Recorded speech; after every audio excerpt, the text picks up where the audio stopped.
Oke,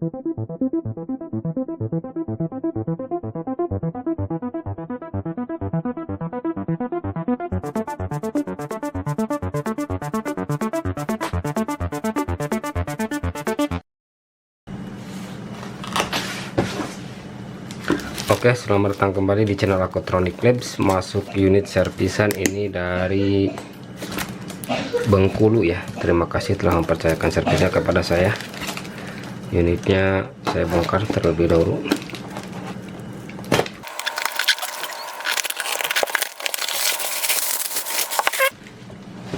Ini Black Shark 3 ya. Black Shark 3 dengan kondisi ini sudah dibongkar. Kondisinya saat ini mati ya, mati total, dan ini harus dibongkar terlebih dahulu biar bisa memastikan kerusakan sebenarnya ada di area mana saja. Ini saya bongkar terlebih dahulu untuk unitnya.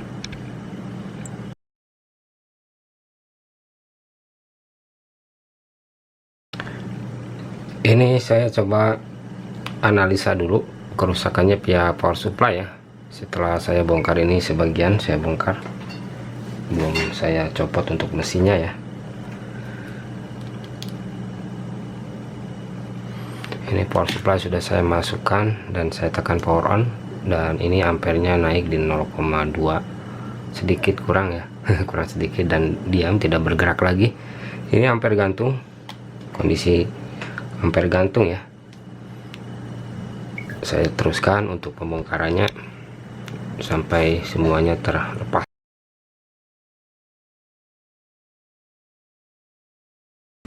Dan ini mesinnya masih utuh ya.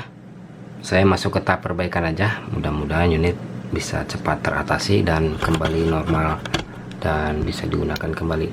Ini kondisinya, mesinnya panjang kayak gini ya. Memang Black Shark 3 dia pakai single board, jadi ya ini menggunakan pendingin head pipe ya, ataupun liquid cooling jenisnya ini ya. Dan ini saya bongkar, saya masuk ke tahap perbaikan aja.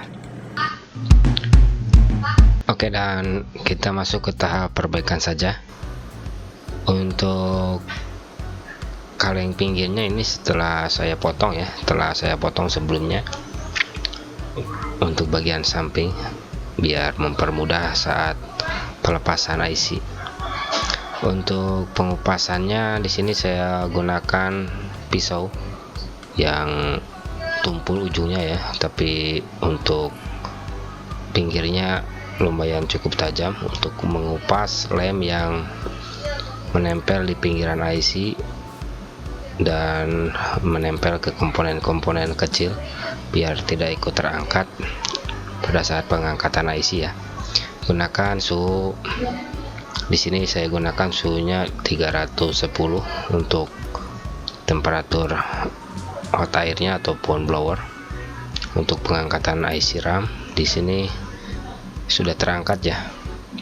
Panaskan secara merata, jangan terlalu dipaksakan kalau belum panas secara menyeluruh biar tidak rusak IC nya.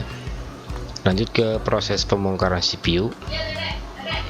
Untuk pembongkaran CPU prosesnya sama pada saat pembongkaran IC RAM ya.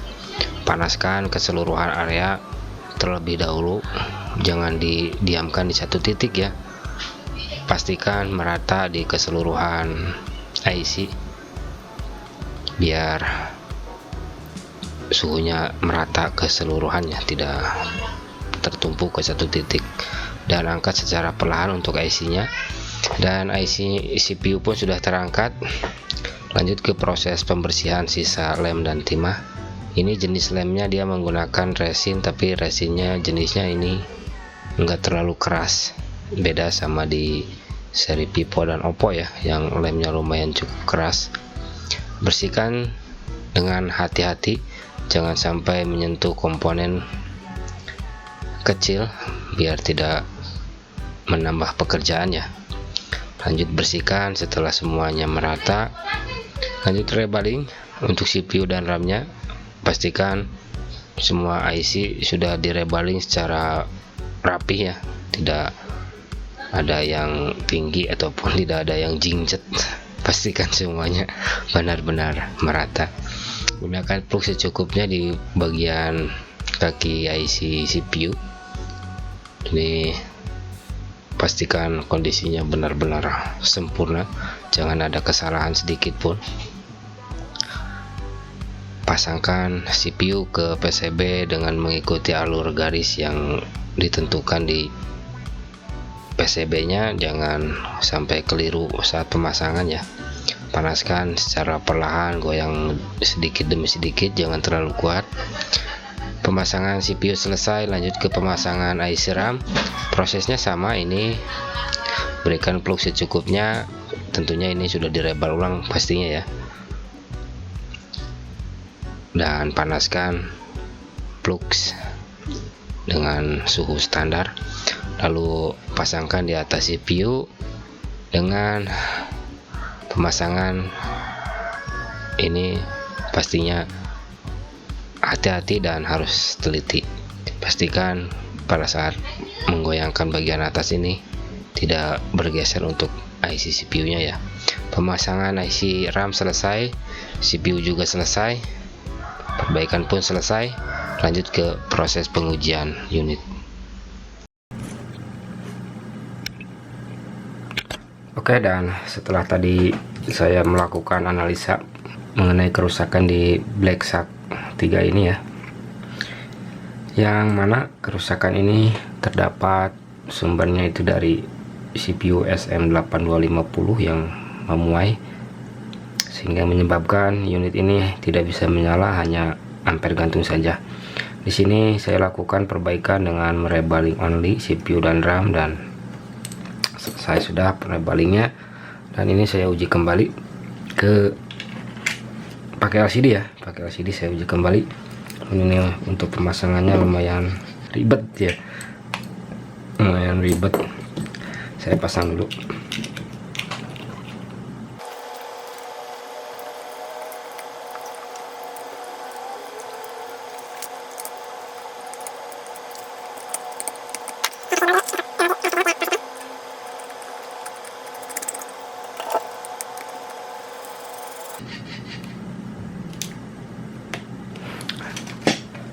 Ini sudah terpasang ya.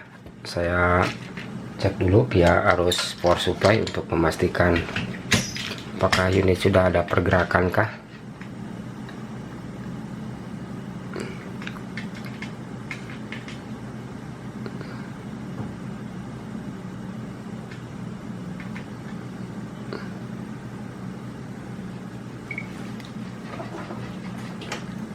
Saya pasang dulu power supply-nya.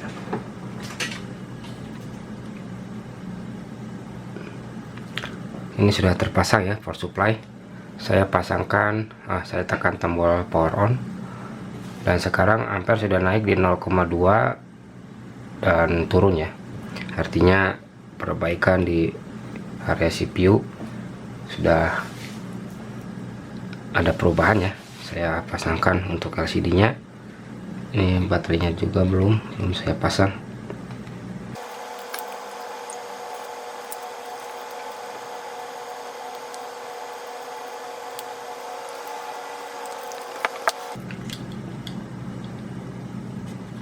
Ini sudah terpasang semua ya.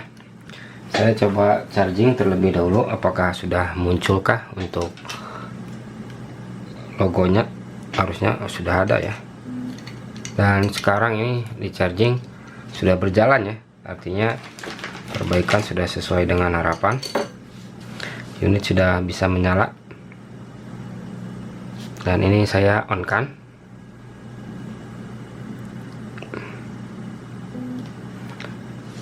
Dan unit sudah bisa masuk ke booting ya. Kita tunggu sampai dia masuk ke lock screen ataupun ke menu utama.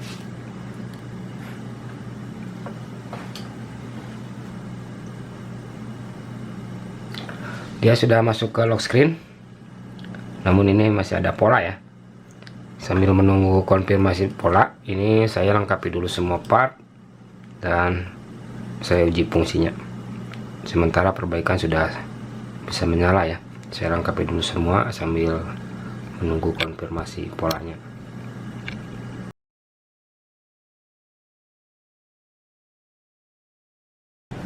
Dan ini unit sudah saya lengkapi ya untuk keseluruhan partnya. Untuk backdoor ini LCD sudah saya pasangkan. Saya uji mulai dari kamera. Ini kamera belakang normal, potret, malam hari ini normal semua ya.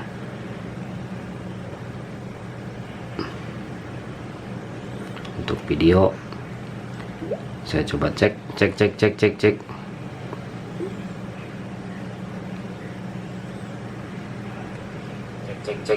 Untuk perekam video normal, tidak ada masalah.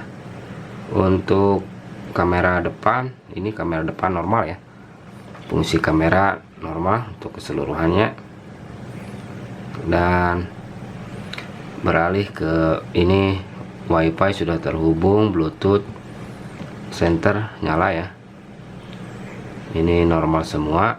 Untuk jaringan ini 4G keluar. Dan untuk panggilan darurat untuk mengecek EDG dan earpiece ini normal semua ya. Segala bentuk penyalahgunaan akan ini sensor normal. Untuk jaringan EDG normal dan mungkin semuanya sudah saya cek ya. Untuk kompas ini mana ya? Ini kompas. Ini fungsi kompas setelah saya kalibrasi dan normal. Untuk perekam suara saya cek.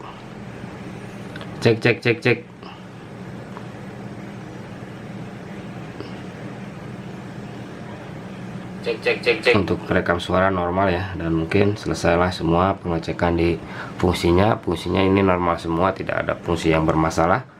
Dan video ini saya tutup dengan perbaikan di unit Black Shark 3 Pro ya, yang berkapasitas ini 8/128 GB. Joyui namanya ya. MIUI 12. Mungkin perbaikan ini saya tutup. Salah kurang dan lebihnya silahkan koreksi di kolom komentar. Dan untuk yang punya unit ini dari Bengkulu ya, jauh sekali. Terima kasih telah mempercayakan servisnya kepada saya. Unit sudah normal dan siap untuk digunakan kembali.